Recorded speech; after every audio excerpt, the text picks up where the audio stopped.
reserve, and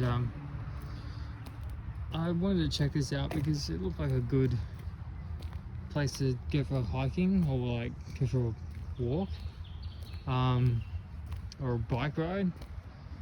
And they have all this information here, and they've actually got these endangered animals, bats, owls, powerful owl. Fortunately, they're being pushed out with urban development and stuff. And we got a lot of micro bats. And we've got this endangered native pea, Pultonea parvifolia. So if you've ever seen that around, don't get rid of that. And we got some Basunia and our Grevillea juniperina subspecies juniperina. That I've seen a lot around here in Castlereagh. And we got all sort of maps and stuff like this. But I'll take you down this track and I'll show you some ground orchids. Exactly where it was, I could tell by the branch that was laying down here. But I'm pretty sure this was the one that was flowering, or one of these ones.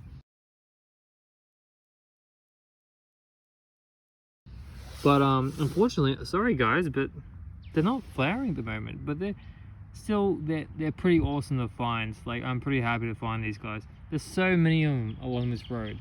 Like, I ventured in a little bit deeper, but it's just not enough sun for these. They're called a sun orchid for a reason. They're always like in sort of open areas. So that's why it's like good for the plants on the edge of this road, because, you know, they maintain this road, and they obviously they get rid of whatever's, and then that just clears it for anything else to come up. You do have these patches in the bush, like these areas, where all these sun-loving plants are just loving it. And look, here we go. Here's a goodenia. Look at him. I think there's something in there. That's a goodenia.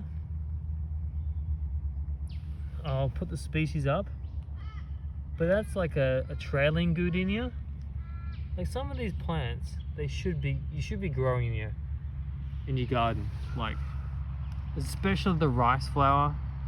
The rice flower is a nice plant. I've seen it actually in nurseries, so you can get it. But these peas, these are awesome. There's a few species around here, and they're just going off like a firecracker.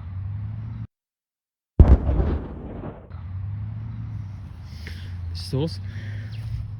So yeah, if you're ever out here, have a look, have a walk around, enjoy the scenery, enjoy the birds, the animals. But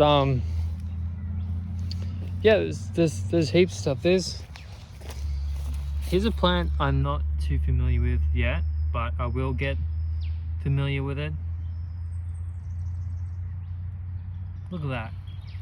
Oh, there's more sun orchids right there coming up. Heaps. I'm gonna have to come back here in a couple of days to check them out, because definitely this is the place to be if you want to see sun orchids. And look at these rice.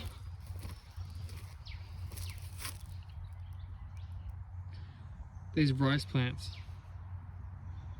They have like this pink color on their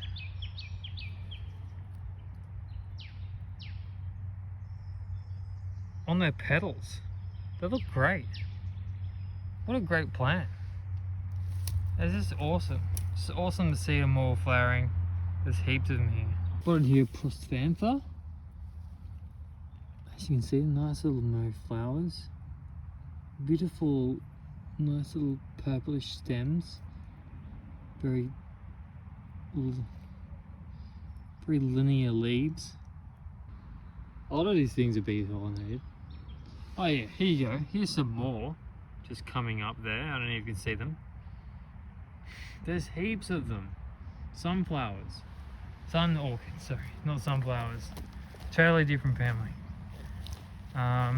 Yeah, learn your families. If you want to know generally what things are, learn your families, because that... Oh, this looks promising. This looks like the ones that were open the other day. And they're not.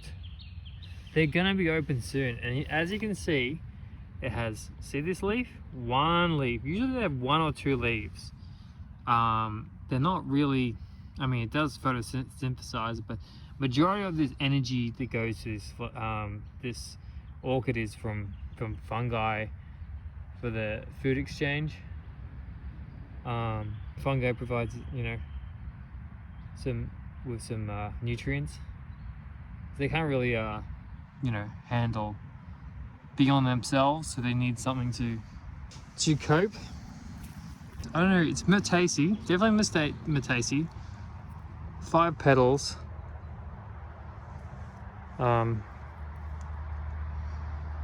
Looks like a wax flower. I don't know what it is. It's got these little seed pods on it, tiny little seed pods on it. That'll always give you a clue on what they are. You can see there's some seeds in there already. Look at that. That's a nice shrub. It's a pretty shrub. A lot of these things you could grow in your garden easily. Attract birds, insects and stuff. So definitely, I will eventually find you. I'll definitely find you that orchid flowering. I think maybe because it's very overcast today, they're not going to be open. Even if they are not, they're not going to open today. And I was here last time, and as you can see, this massive fungus, it's even more golden than it was last time. I don't know what the I don't know what the species is or anything, but it's a mighty big fungus. It's eating on this eating up all this wood on this tree. This is obviously dead and it's decaying, and it's got the root system underneath that's still rotting away. And you can see some Dianella around the base of this tree. There's heaps of stuff here. Like, it's going off here.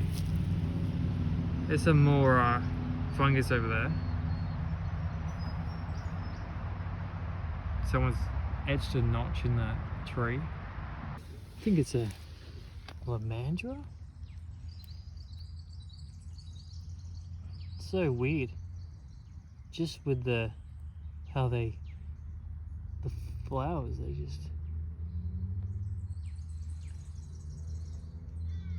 they seem to just come off the sides and they have their own little pom-poms. It looks like lamandra. It's very waxy. And actually, here is, over here, that looks like. This is Xanthorrhea media. You can see an old inflorescence here. It's died off. It kind of looks like a grass, but once it flowers, it gets this little flower spike. It's not like the largest species of the Xanthorrhea that will create a sort of a stalk you get, a trunk. Very small species. Just heaps of peas. You even got this purple pea. You even got something down here. This looks like Rutaceae. Rutaceae, I think it is. It's like a member of like the Rutaceae. You can see like little dots.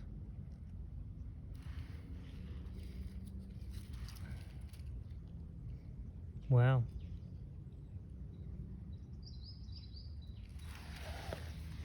Yeah, you got the here's a really big Xanthorrhea. You can see the old flower spike on top of it. Okay, so I came across this cool thing, and what it is actually a trigger plant. Now what happens with this, how it's pollinated, is pretty cool. Oh, it keeps moving everywhere. Now, as you can see here, I've just triggered this flower. I'm gonna trigger another flower. Unfortunately, it's gonna have to happen again because I wasn't filming it. Silly me, not filming it. Well, let's try this flower up here. So it's very hard, but we should be able to trigger that.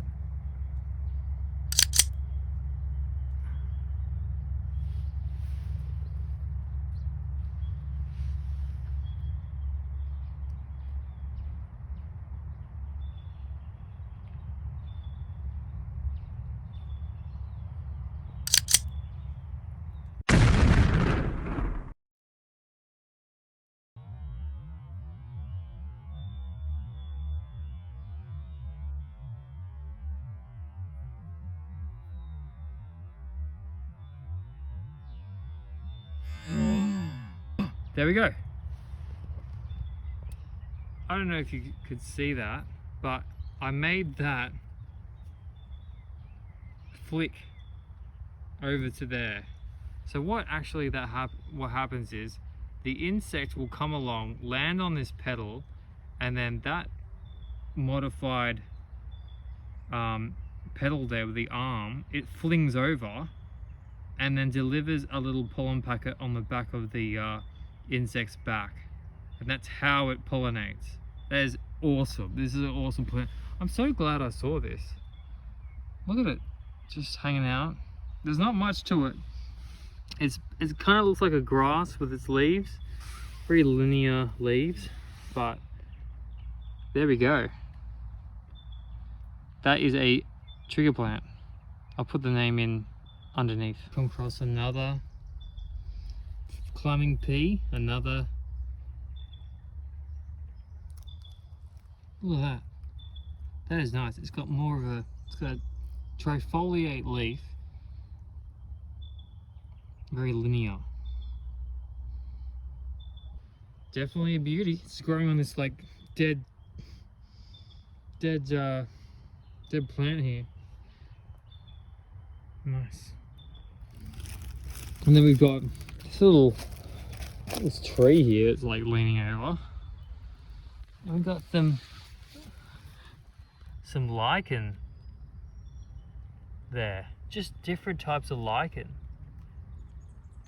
It's really cool. It really striking. It has been raining today, so a lot of things are moist, like the mosses and the lichens and stuff. Here you can see here's some like old fire damage after she took out this tree. But this is the thing with fire, it just gets everything going. And ever since we've had these rains as well, the combination with these things just gets everything ramping up, and you get a lot of things that don't normally come up with fire that's dependent on these fires. They need these fires to germinate, to grow. It's crazy. I mean, these were pretty bad fires. See, the problem is that when you're not managing this land, it gets out of control. It just there's too much fuel. First Nations people used to do is they used to burn this land continuously, and you may have heard this. You know, it's been a lot of talk lately that we should be managing these places than just letting them just become these monster fire like fuel loads, like just sitting here just ready to burn. And look what you get. Look what you get when you use the right amount of fire, and you get all of these nice plants coming up. Just look, heaps of peas, Prostranthia, Metaceae, a lot of Metaceae stuff. I don't know what this is, but I'll look it up. It's pretty cool. Really small little dainty flowers, and the very packed little foliage, small, so they could retain moisture because it gets very hot and dry out here. A lot of this Castlereagh bushland is actually deposits from the Peene River. So gradually over time, there was some soil that had been eroded further up the river, and it's been deposited here, which is different from the surrounding Cumberland Plain bushland. So that's a little snippet of information for you. Now, right now they actually allow people to come in here and, you know, ride their bikes and do recreational stuff. I'm not sure if you can bring dogs in here. I don't think so. I think it's a protected site, so they're trying to keep, you know, dogs from attacking native animals. I thought that was a snake. If that was a snake, I'd be out of here. Snake. It's not a snake. I don't think this is a good time to do that. Do things like this. Just after rain, I tend to like going out on these trips. Yeah, you can see, look, see on the tree, that bark is not completely removed. See, some species of eucalypts, they will drop their bark every season, and some like your hard barks, like your iron bark trees, they'll keep their bark on for a bit. So that's how you tell there's a bit of fire around. Most of your harder barks will stick around and will have that burnt, singed look. But there's just, like, even in areas like this, you will find carnivorous plants. Like just these open sort of areas. But there's a lot of all this thick tick bush. And these metaceae shrubs. Birds love to nest in there. That's the beauty of like having these sort of shrubs in your garden as well. Like these shrubs here have, you know, beautiful flowers, but also provides you like with a cover for the birds. So no, I hope you're enjoying this video, because I'm enjoying this. I just knocked off for work and I just thought I would show you guys just what's happening in the Castlereagh bushland, because not a lot of people cover this part of Sydney. Like, it's very, unfortunately, like there's a lot of farming and urbanization, so you get this mix of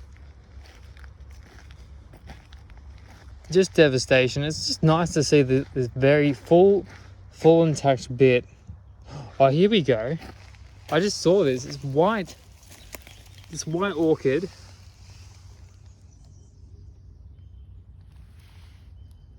Look at that. Just saw that just sticking out.